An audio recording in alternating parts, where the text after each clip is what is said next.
Welcome to another episode of the YXE Sports Podcast on what is a gorgeous Monday. A little humid outside Wray Morrison, but it was a gorgeous weekend in Saskatoon, and the majority of today was gorgeous as well. As we're 1 week away from the May-long weekend. We are live, of course, at Wendell Clark's Classic Grill and Bar, as we are every single Monday. We're live on the Wendell Clark's Classic Grill and Bar Facebook page. We're also live on the YXE Sports Podcast Facebook page, and we're also on No YXE. Hopefully you got outside and was able to enjoy some sun this weekend. I was, yeah. I helped a buddy in his shed outside put up some drywall, and then it was from directions from my bride, time to plant flowers. So we did that front and backyard. Yeah. So didn't see you around the house. No, it was weird. You stayed away. It was weird. I was busy when you needed help moving the drywall. So it was the weirdest thing. Just couldn't quite make the time work. Yeah, no, it was a great weekend, though, for sure. Great weekend. The NHL playoffs started over the weekend, which, of course, we will get to on the show. But first, some local news. As the Husky Athletics have hired their new Chief Athletics Officer, and that is Shannon Chin. So she will be announced as the new Chief Athletics Officer. She takes over on June the 15th, and she has an extensive background, Ray, in sports. She's worked with the Saskatchewan Roughriders. She's worked at TSN. And more recently, she's helped bring some of those NHL games to Mosaic Stadium down in Regina. And Shannon is a lady that you know quite well. Well, we did spend some time together when she was with the Saskatchewan Roughriders and I was with TSN in the day. And yeah, this is a tremendous hire for University Athletics. From what I understand, Shannon is going to be around Saskatoon early part of July. So that's great. And again, it's so interesting how things have played out at the University of Saskatchewan with regards to athletics, because Shannon was just named CAO this past week. And, the Mike Babcock hiring, which you think a CAO would be in on, was made some time ago. So, but it'll be interesting to see Shannon take over, what sort of innovative ideas she has for Huskies athletics, and exactly what's going to go on campus now. I really get the sense that there are going to be some exciting things taking place at the University of Saskatchewan with regards to the sports that are at that university. So stay tuned. I think 2021-22, it's going to be a very interesting year just with regards to some of the things we see. Well, and it'll be great timing, right? Everybody's itching to get back to Griffith Stadium or Merlis Belcher Place or the PAC or whatever it may be, right? So Husky Athletics does have a real opportunity, as people around here are going to be craving some sort of sports, as they already are. Joe on our Facebook page says, great hire for Shannon Chin, and we agree. Extensive knowledge. And she's worked in some pretty big roles with some pretty big organizations. So that is the new Chief Athletics Officer. Of course, she's taking over for Dave Hardy, who we had on the podcast a few months ago, who is retiring. So that's what's new around Saskatoon. Now we can head to the NHL because the playoffs kicked off this weekend. The Scotiabank North Division is still playing regular season games, but that's another point. But some fantastic hockey games over the weekend. How about this Florida-Tampa Bay series? I mean, let's start there with what makes any great playoff series fly, and what makes it land is hate. All right, that's what you want in a series. Nothing serious. You don't want anyone to get hurt, but you want a little animosity. I'm not sure if there was a whistle last night that didn't result in a scrum. I don't think there was. Might have been two or three that I saw, and that was about it. And Tampa Bay, it's interesting because Florida's the only strategy that I think Florida's trying to use is, look, Tampa Bay, they're the defending Cup champions. Do everything in your power to make them expend energy after the whistle. And Florida has really tried to do that in this first game anyway. Now, we'll see if it lasts. I think Tampa Bay is going to win the series. They're a great team. And if you take a look at just how they pass, how they use the boards, how they generate open ice, especially on the game winner last night, you really do see a team that is, very skilled, and that's where they might have an edge over Florida. But I honestly cannot wait for game 2 of that series based on that 1-goal win by Florida and just, the intensity and heat of that opener. Wow, and the Florida Panthers do have a wealth of playoff experience, not the team itself, but some of the players and coaches in the organization, right? Of course, their head coach is Joel Quenneville, who won 3 cups with the Chicago Blackhawks, 2010, 2013. in 2015. Patrick Hornquist won a cup with the Penguins back in 2017. And you know who else is there? I think he was suspended last night, but Sam Bennett, the former Calgary Flame, he's a skilled guy too.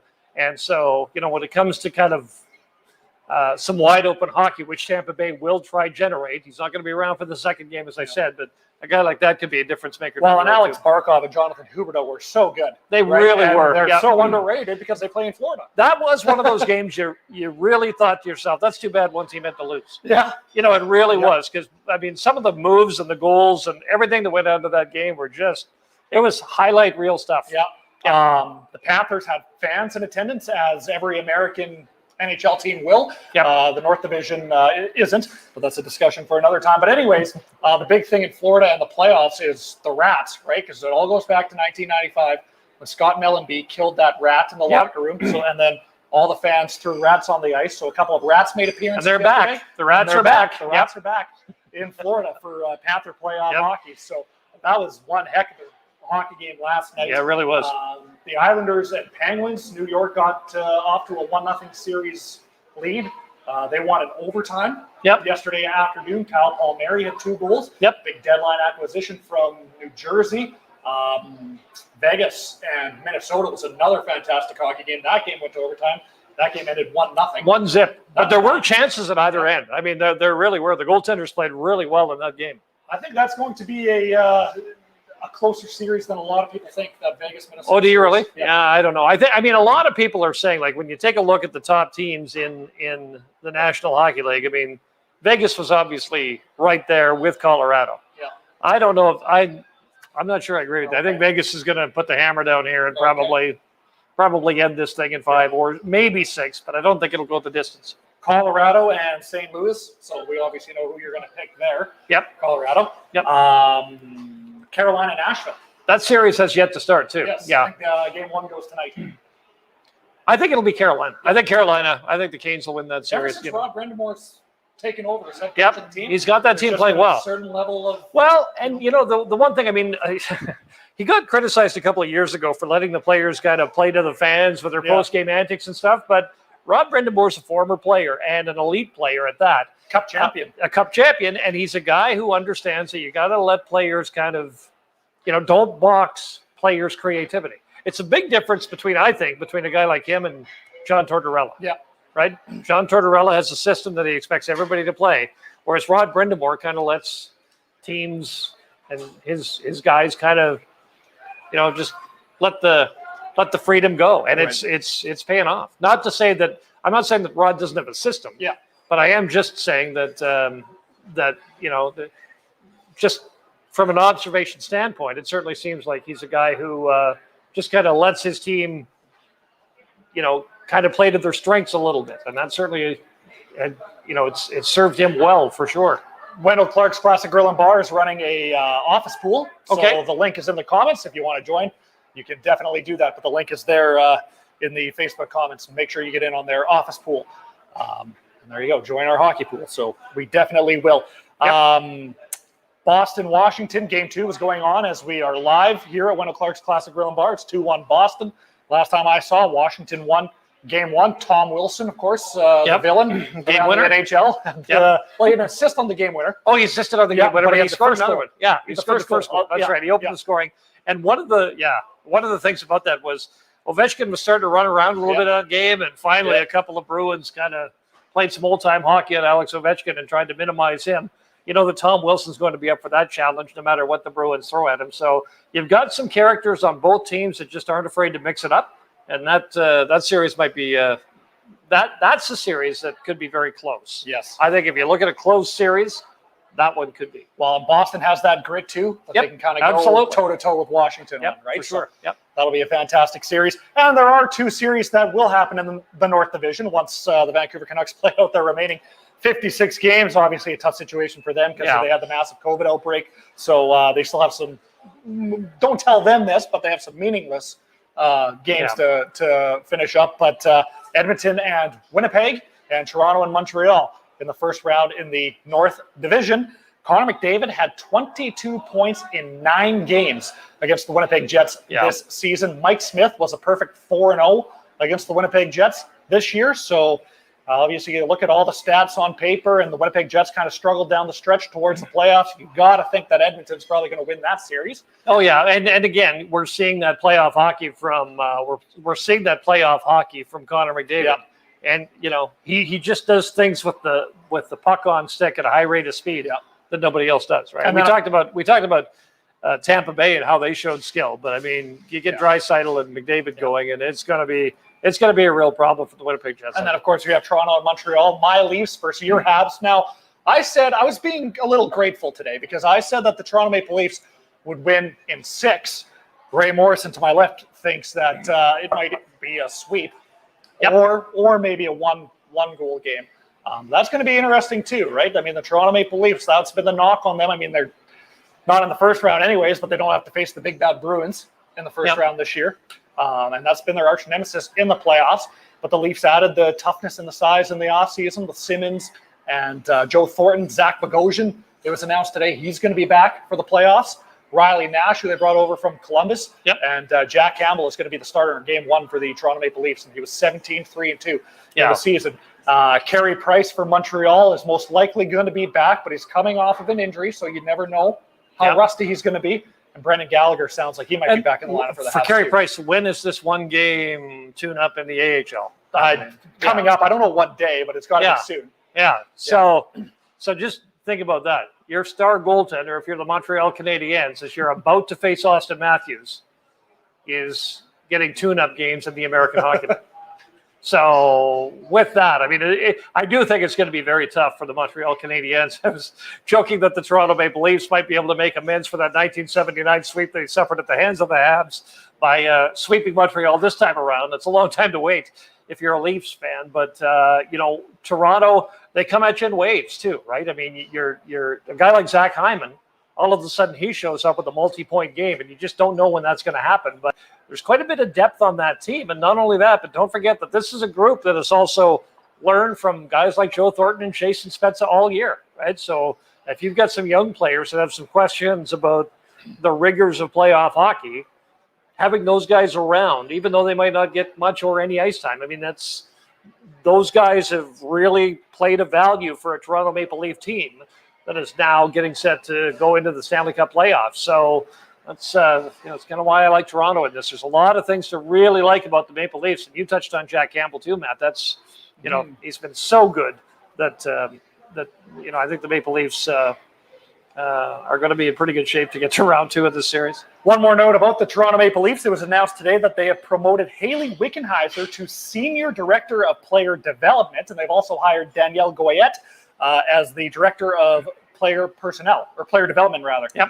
So one promotion and one hire. Of course, Goyette was the head coach for the University of Calgary Dinos women's hockey team, and just a storied hockey career in her own right. And Haley Wickenheiser actually just got her doctorate not too long ago. Yeah, she started a residency at a Toronto hospital. Haley Wickenheiser from Shaunavon. What did I see? Goyette, and they were teammates for 6 World Championships. Okay.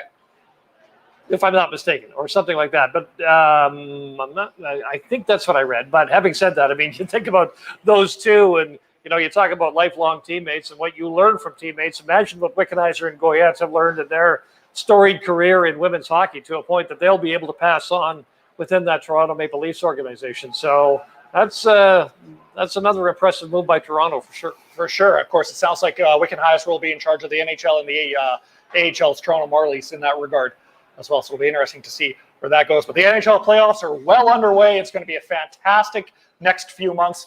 And nobody, my family, my girlfriend, nobody's going to be able to talk to me for those few months while the NHL playoffs are on. Good. You can good. Just so you know.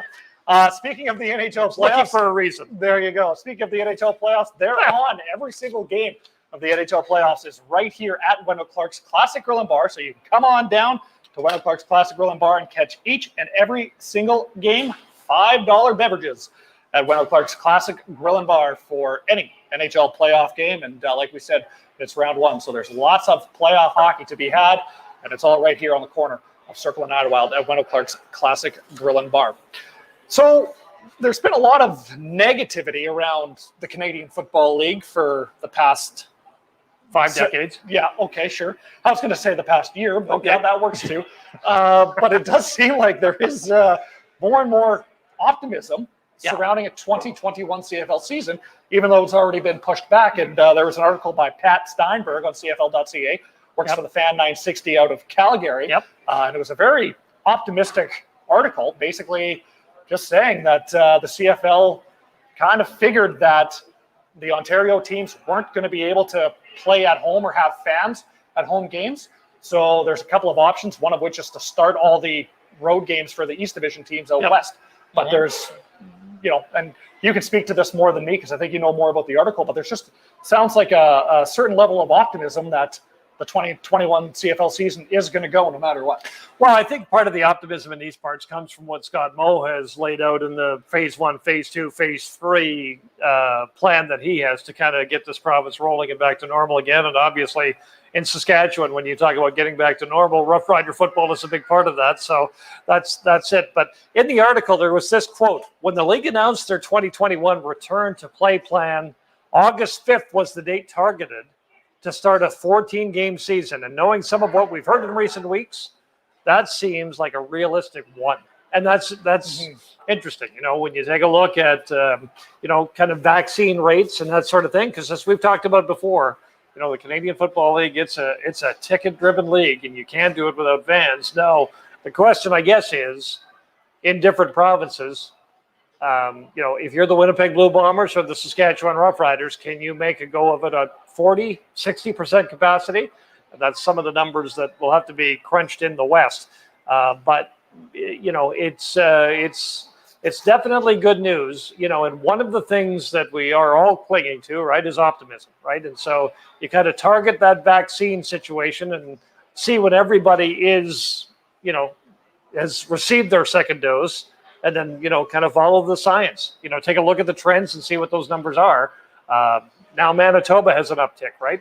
Alberta's kind of leveling off. We're kind of holding our own here. So, things do have to settle down a lot before this could really be considered. But, if you're forecasting and looking ahead, as good businesses do, this article was pretty intriguing. Well, and it kind of sounds like Randy Ambrosie and the rest of the Canadian Football League was prepared. They kind of figured this might be a thing where in Ontario, they're not going to be able to go, or they're not going to be able to play games or not have fans or whatever, right? It sounds like the CFL and Randy Ambrosie was prepared for that outcome. And, now we're probably here and, they're still pretty optimistic. Former Saskatoon sportscaster John Fraser put this on Twitter last week. What about having games in Saskatoon? Where would you do that? SNF, Griffiths? Well, no, because you can only, I think SMF Field only holds 5,000 people. So if you're in a ticket, it's more than 0 people, more than not playing, right?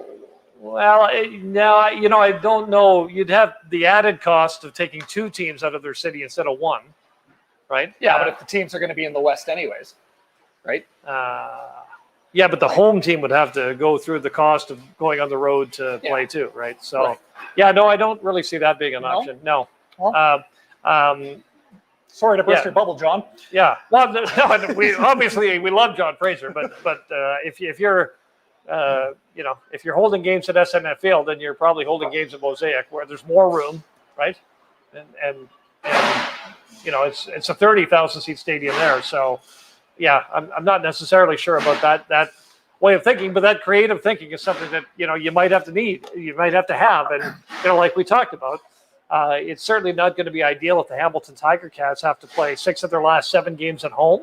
But having said that, that's the way it might have to be. But it's better than, it's better than not having a season at all. And this is a one-off, and, every league's trying to find its way. And the unique thing about the Canadian Football League is the fact that, it's ticket driven. So you've got to kind of, if you're the business owner, you got to do the math on, how few fans you can get by on where you're still profitable and getting these games on for sure. 5,000 fans would probably still be more than they get at BMO Field in Toronto. So there's that. Yeah. But I do think, I know that just assuming or spitballing that something like that would be an option. I know for a fact that the fan interest would outdraw the capacity. There'd be more fan interest in going to watch a game at SNF or Griffiths, a CFL game, than there would be capacity. I know that for a fact. Well, yeah. Oh, well, obviously, yeah. Cram them all in there, I say. Right? Yeah. That seems like a good idea with the current. This was interesting from Farhan Lalshi today. And I quote from Farhan's Twitter feed.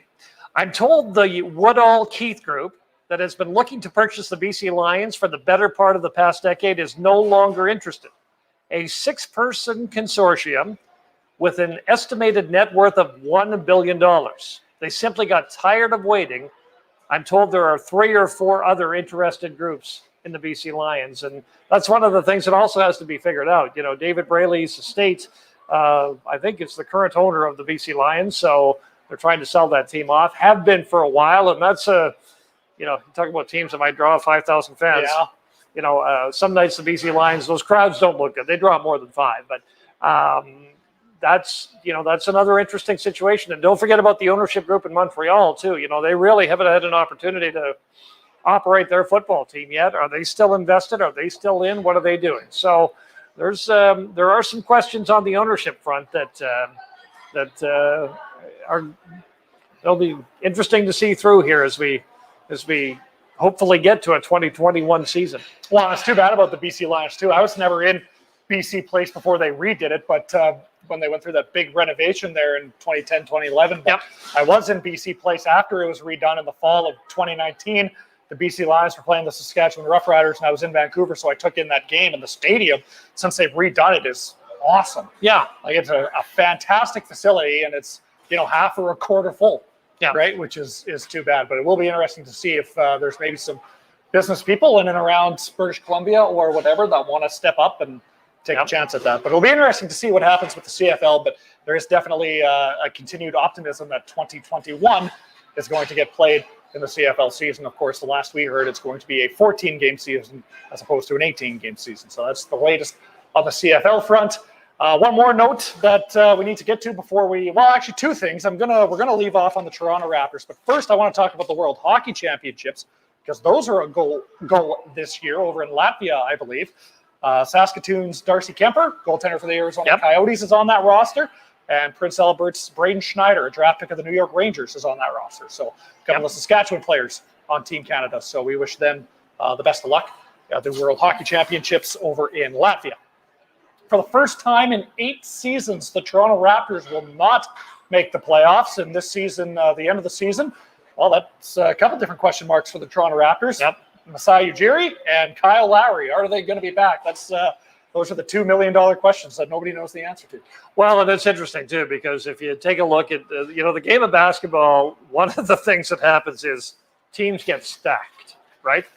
You can stack a team in the NBA easier than any other sport because there's 5 guys on the court. So if you get 4 superstars, you're generally in pretty good shape. It's why, the LA Lakers have been one of the most dominant teams in the National Basketball Association for, many years. Chicago did it, 3 decades ago with all the stars that they had. You stack a team and you find a coach that wants to go there who's got some pretty good pedigree, and that's what happens. So now with no Kyle Lowry, potentially, if that happens, let's say Kyle Lowry does not come back to the Toronto Raptors and you lose Masai Ujiri.